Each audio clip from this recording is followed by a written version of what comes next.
everywhere now, right? Buzzing over parks, getting those amazing wedding shots, heck, even dropping off packages. Drones have pretty much just woven themselves into our world. But have you ever really stopped to think about the incredible engineering that's packed into those little flying machines? So what does it really take to design a drone from the ground up? And I'm not talking about just snapping together a kit you bought online. I mean, going from a totally blank sheet of paper to a real, functional, flying robot. Well, guess what? We got our hands on the blueprint, literally a university-level course that lays out every single step. So let's dive in and see what's inside. Okay, so first things first, building a drone isn't some kind of black magic. Turns out it's a really structured journey, and it all boils down to mastering the science of what they call aeromechanics. Now that sounds super fancy, but it's really just the physics of how things fly. It's a step-by-step path that takes you from a simple idea all the way to a complex machine. And that journey, it unfolds in a really logical way.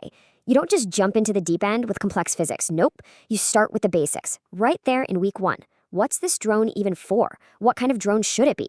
And from there, you start layering on the science, piece by piece. You know, how to measure its performance, how the rotors actually create lift, and finally, how to keep the whole thing perfectly balanced in the air. Each step is like a building block for the next. And here's the really cool part. This whole blueprint, it isn't just for rocket scientists. The whole point is to give you a solid, practical understanding of how this stuff works. It's designed to be accessible, which just goes to show you don't need a PhD to get your hat around the core principles of drone design. Not at all. So let's get down to it. What exactly is a drone? I mean, engineers call it a UAV, an unmanned aerial vehicle. But the first thing you have to understand is that it's way more than just a collection of parts you screw together. It's what they call a system of systems. And I love this analogy. Think of it like an orchestra. Every single instrument has to be perfectly in tune and playing together, otherwise you just get noise instead of music. It's the same with a drone. So, what's that drone orchestra trying to play? Well, it all comes down to this constant, tricky balancing act. For instance, do you want a drone that can fly for miles and miles to maximize its range? Or do you need one that can just hover in one spot for an hour straight, maximizing its endurance? The thing is, you can't have it all. Every single design choice is a trade-off. And really, it's the mission that dictates the entire design. That's what it all comes back to. And one of the very first, most fundamental choices you have to make is the power source. Just think about it for a second. A gas-powered drone, yeah, it might have incredible range, but it's also heavy and way more complex. A battery-powered drone, on the other hand, is super nimble, but you're always watching the clock on its flight time. That one decision completely changes the whole equation for balancing range and endurance. So this brings us to the two main families of drones, the two big categories. On one hand, you've got your fixed-wing drones, the ones that look like miniature airplanes. And on the other, you have rotary-wing drones like the quadcopters we all know and see everywhere. Now, they both get up in the sky, for sure, but they do it using two completely different philosophies of flight. And this right here just perfectly illustrates that difference. A fixed-wing drone, it uses aerodynamic lift, exactly like a big airplane. That makes it the marathon runner of the drone world. It's built for range and endurance. But a rotary-wing drone, that's a different beast entirely. It uses something called momentum theory, which is really just a fancy way of saying it pushes air down to go up. That makes it the gymnast of the skies. It's a total master of hovering and climbing. See? Different physics for totally different missions. Okay, so for those fixed-wing marathon runner drones, it really all comes down to one crucial number, the lift-to-drag ratio. You'll hear engineers call it the L/D or L/D ratio. Think of it as its efficiency score. A high L/D ratio basically means the drone is super slippery in the air. It's creating a ton of lift with very, very little air resistance fighting against it. And that is the secret sauce for flying farther and longer on less power. All right, now let's flip over to the rotary-wing drones, our gymnasts. For them, it is all about momentum theory. And this is going to take you back to high school physics because it's basically Newton's third law in action. For every action, there's an equal and opposite reaction.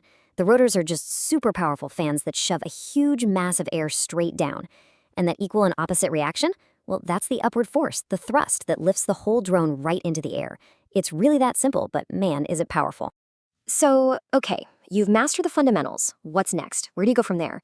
Well, this is where the really cool stuff starts. You start pushing the boundaries. This is where the science gets kind of weird in the best way possible. And engineers are actually borrowing ideas directly from nature to create the next generation of drones. I mean, we're talking about wild concepts like low Reynolds numbers. That's the super strange physics of how air behaves around teeny tiny objects, like a gnat's wing. It's a completely different world from the air flowing over a 747 wing.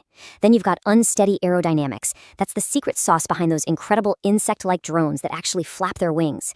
And of course, there's the absolutely mind-bending math that allows a simple quadrotor to make thousands of tiny adjustments every single second just to stay perfectly stable. I mean, wow, this is literally where the future is being built. But listen, even with all this super advanced futuristic science, let's not lose sight of the ultimate goal here. This isn't just theory for the sake of theory. This entire blueprint, from week one all the way to the end, is really about one thing: creating smart machines that can fly all by themselves. So you might be asking yourself, okay, this is cool, but why does understanding this blueprint actually matter? Well, it matters because this knowledge, this academic stuff, translates directly into real-world jobs and opportunities in a massive, absolutely booming industry. The demand for engineers who can actually do this stuff, I mean, the people who can design and build the next generation of drones from the ground up, is just skyrocketing. We are way past the point of this being a niche hobby. This is a multi-billion-dollar industry, and believe me, it is hungry for talent. And who's hiring, you ask? Well, companies exactly like these. And this is just a small handful of the pioneers who are putting this exact blueprint to work every single day. You've got IdeaForge, New Space Research, Rav Unmanned Systems. These are the places where the future of autonomous flight is being designed right now, and they desperately need people who can speak this language. So, after all that, it all comes back to this simple question. We've walked through the whole blueprint, right? From the basic goals all the way to advanced dynamics. We've seen the two main paths to get into the air, and we've seen the massive industry that's built around it all. The blueprint is right there in front of you. So the only real question left